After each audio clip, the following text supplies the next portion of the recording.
Hey, Falcons. Welcome back to the first episode of Fun Sportsmanlike, a podcast to inform you about sports and sportsmanlike activities.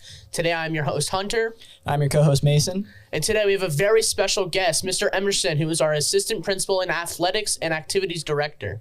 Yeah, thanks for having me. All right, so Mr. Emerson, please tell us more like what your job entails and more about you two. Well, essentially, I have been tasked with the role of organizing and supporting all of our athletics and activities and events here. And so everything from sports to band to music to theater, all of those different outside of school events, that's really what my task is at a large high school like this. Okay. Wonderful. Are there any main sports you will watch over or you help prepare setup for at this school? Well, again, my responsibility falls for, all of that umbrella of activities and sports. But in terms of game day setup, really every sport that we have a home event, I work with coaches and custodians to set the event. So if it's a home football game, we're out there putting up, the pylons and everything and setting up all of those. Home basketball and volleyball involve a lot of the tables and all of those kind of setup. And so it's really a big team effort, but it kind of falls under my shoulders to help organize that. But now that we're in year 4, we've got a good system in place, kind of the regular people that help out and do those things. And so we're starting to get better and better at what we do each time. Yeah. Yeah. Speaking about volleyball, our girls volleyball varsity team got the first ever state championship. Yeah. Incredible. I mean, really in the eyes of only being open 4 years, and this is our first, state championship. It's pretty rare to come by, and it's pretty exciting to see what that team was able to do. It's funny talking to the other coaches and athletic directors in the area, and they're just as shocked and it's like, man, I can't believe you guys have got that done. It was our first trip to state for volleyball, and to be able to pull that off, and it's pretty remarkable to go through a season undefeated like that. And then really, when you get to the state tournament, it's the best of the best, and there's no slip-ups allowed. And our girls really persevered and played really well, and it was a fun experience. It was fun to see. Nice. Do you have a favorite or preferable sport to set up with for Some require very little setup, so those events are a little easier on me in that sense. I mean, soccer, they bring out 4 flags for the corners, and that's it. Versus others are a little more labor intensive, and the softball and baseball coaches really do their own field to set up. There's a lot of field prep for the dirt work and dragging fields and raking fields and chalking and all of those. So really shout out to all our coaches for all the work that they do. But every sport kind of has its little niche of what it takes to really get it going. And really my goal and in my role is I want everyone that comes into our building to have the best experience that they've ever had. So whether you're a fan, whether you're a parent, you're an official, or a team from a school that comes and does and has an event here, really we are hoping to provide that best experience for you. So when you leave, win or lose, it's like, hey, that was Ridgeline's doing it right. Yeah, and from also hearing, we also have girls and basketball varsity teams going to state too. We're not quite into the state playoffs yet, so we're in what's called District 6. So the Spokane schools team up with the schools down in the Tri-Cities. It's called the Mid-Columbia Conference. And when at the end of the seasons, we match up with those schools to send 3 off to the state tournament. And so that actually is starting this weekend. Saturday, we host Hermiston. Actually, an Oregon school, which is an interesting story, is that an Oregon school right across the Columbia River down there on the border, they live so far away from everyone else in Oregon that it makes more sense for them to join the Washington schools in athletics. And so we play Hermiston here at 3 o'clock. Our girls basketball team will host. That's on Saturday. And then through that tournament, 3 teams will move on to what's called the state tournament, and then we get the bids from there. So we're in the playoffs for the girls, and then we'll just be fighting for those berths into state. So boys had a playoff game the other night versus North Central. It was a play-in game, and they unfortunately lost, but it was a pretty good season, and just really a lot of close games and fun games to watch, so we're really proud of them. Yeah. And wrestling too. Yes. Is anyone going to state qualifying? Yes, we have 8 wrestlers going to state. So just last week, again, all of those wrestlers from all those schools go down into one big tournament. They wrestle it all off, and then the tops, I think 6 in each weight class, go off to state. So you're talking almost 20 schools come together, and then the top 6. So we have 8 wrestlers going: Preston Wentling, David Colby, Lance Hilton, Judah Eck, Caden Montgomery-Jones, Owen Van Rossum, Wyatt Schmass, Dia Al-Najati, and then Nick Felice is an alternate. And so they also, in sports like gymnastics and wrestling, they do an alternate just in case someone doesn't make weight or gets hurt or sick or injured in the next couple of weeks. Then we can send that other person in. So the best year for boys wrestling for sure. In terms of the state send-off and state playoffs. And so they're really excited about that. And we're sending 3 girls to state with 1 alternate, and girls wrestling too. And Haley Arga, and Malia Amon, Perla Owen, and Josie Snyder all have qualified for state. And so we have a big group heading out next week for state wrestling. Nice, yeah.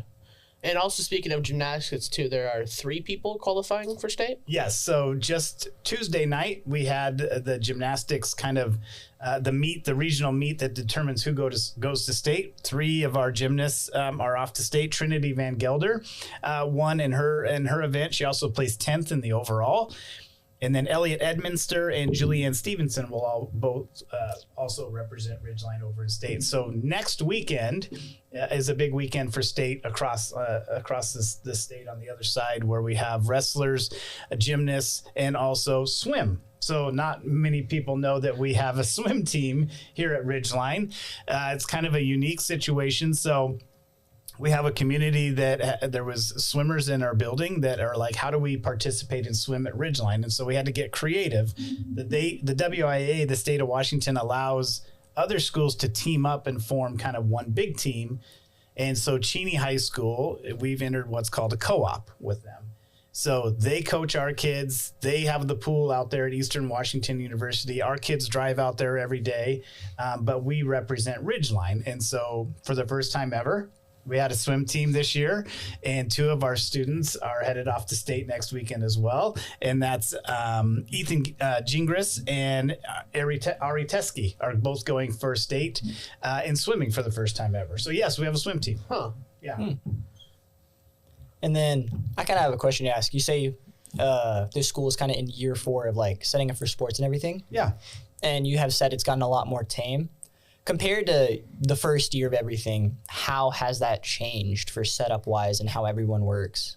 Well, it's definitely one of those jobs or positions that, like, if we've never done it before, we don't know what to expect. And that's all of us. That's coaches, and that's athletic, that's administrative, that's kids, that's students. It's like, this is our first go at, like, what's the student section like? Where do we stand? What's the best place for that? Do we put our students here? Do we put our students over there? What side of the bench do we want to? All of those things. And so through the years, it's taken a little trial and error of saying, this works best in this situation, this works best in this game. Yeah, having these doors open, these kids here, cheerleaders here, dance team here, pep band here, all of those things. So really through trial and error and just kind of working together, by the time we get to this year, we feel like, okay, I think we have a pretty good system of where things should be in terms of just general setup and, crowd management, those kind of things. Nice. I think those are good, grounds. But for the basketball team, were there, any big stars that we saw, especially during the lost NC for the play-ins? On the season, we had our first 1,000-point scorer. So Caden Andreas, who's a junior here, he's been playing since his freshman year, and he's scored over 1,000 points in his career, which is a big deal in the basketball world. And so, Caden achieving that accomplishment just in his junior year is pretty remarkable for that team. And then the team, like I said, made a good run, had some really good games. We dealt with injuries all year and some of those things that just kind of had us right on the edge. And so it's a good game the other night, tough game, but now we're into playoffs. It's really win or lose. You win, you go on, and lose, you go home. And so their season's unfortunately over, but we had some good senior or good spotlights for some of those athletes. Yeah. And with these sports registries opening up, what does each sport kind of entail for like the season, and we've also seen like an influx of people wanting to try out different sports. How are you and coaches kind of handling with all these kids coming into it? Yeah, the great thing about spring sports coming up, so the first day of spring sports is March 3rd. Registrations have been open. And spring sports is typically the largest group of students that you can get out. And we have, tennis, boys and girls tennis, boys and girls golf, boys and girls track, boys soccer, softball, and baseball. The nice thing about spring is when we're looking for participation, there is something for everyone to do in our spring sport. There's a lot of sports that don't cut. And so it's come out and you're going to be a participant. And we always talk about, try things that you've never done before. This is a time in your life that you don't know going forward what you're ever going to do, but especially like take track and field. Like you've probably never thrown a javelin ever in your life, so how do you know if you're good at it or not? Or you've probably never jumped over a bar, all of those things. And so it's tough to say, gosh, I don't know if I'd be good at track. Well, get out there and try. It's a good social event. There's a lot of, there's 60, 70, 80 kids out there, so it's a fun event that you can usually find. Tennis and golf and all of those things are lifelong sports as well.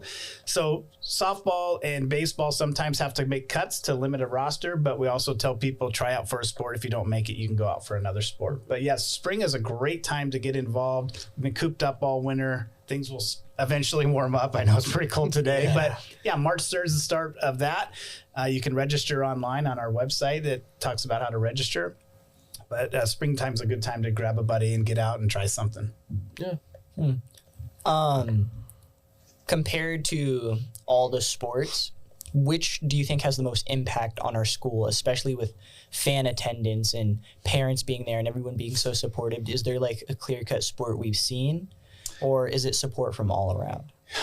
Yeah, I think some sports lend themselves to a fan atmosphere that are a little different. I think football has always just been a big show in everywhere you go. It's just one of those, it's an event that people go to, and the fans and the stands are pretty full. But I will say that our students and our community in general really have embraced all of our sports.